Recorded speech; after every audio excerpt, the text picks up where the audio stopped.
Hi, my name's Mark. I'm one of the pastors here at Trillium. On Wednesday, I was working in the sanctuary and just kind of thinking about bad things happening to people and how we're not really prepared for them. When Steve, our caretaker, came in and told me, he said, "Hey Mark, someone's just hit your car." Now my car was parked on the side street just out in front of the church. And I'm thinking to myself, how does someone hit a parked car? I mean, I was flummoxed in the moment as I'm thinking about this. And all of a sudden, as I'm walking to see the damage, I'm thinking, oh, insurance companies, auto body shops, car rentals, all that hassle for someone slamming into a parked car.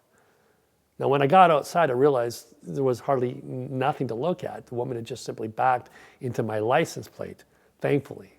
But it again reinforced me to this idea that we're not prepared for bad things when they happen. We think bad things happen to other people, but not to us. But statistically, we know that if you drive a car, you're going to get into an accident with somebody at some point in some place. Whether it's your fault or their fault, there's going to be an accident that happens. And if you drive a car, mechanically, it's going to break down at some point. You're going to have a flat tire or something's going to happen to the engine. Something's going to happen that's going to put you in a bit of a spot. And we should really be prepared for these things, but we rarely ever are. I was reading a statistic that said something like 1 out of every 2 men is going to get cancer at some point in their lives. And yet we're never prepared for the diagnosis to be directed at us. It's always other people that get cancer. Or I think it's 2 in 5 women, same thing. And large percentages of people die from cancer, yet who of us are ever prepared to make that journey ourselves or with someone we love? We know weather can ruin plans.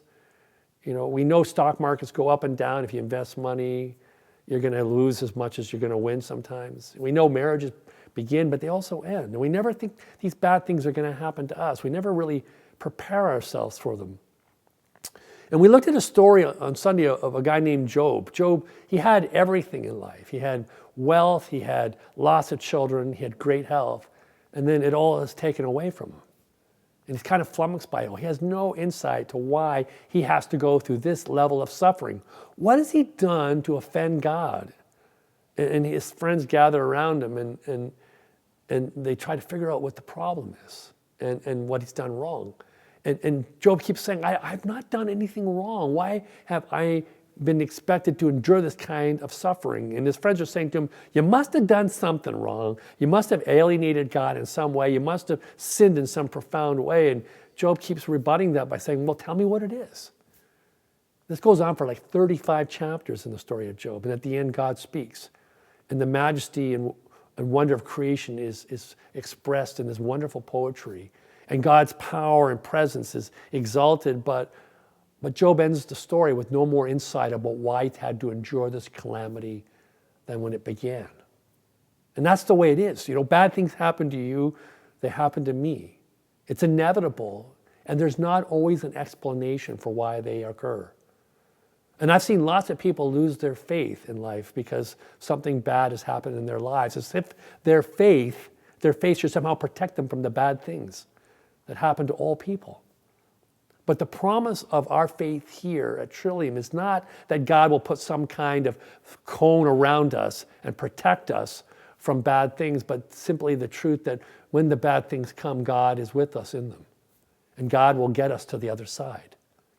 And we see that expressed in the life of Jesus, who had to endure some very bad things. And he's nailed to a cross. Yet the promise of faith is that God was with him in that. And God got him to the other side, to a good place. That's what the resurrection is a testimony to, that God will get us to a good place. So the next time something bad happens to you, understand you were never protected from the bad things in and of themselves. The promise to you is that God is with you in it. And there is a good place waiting for you ultimately.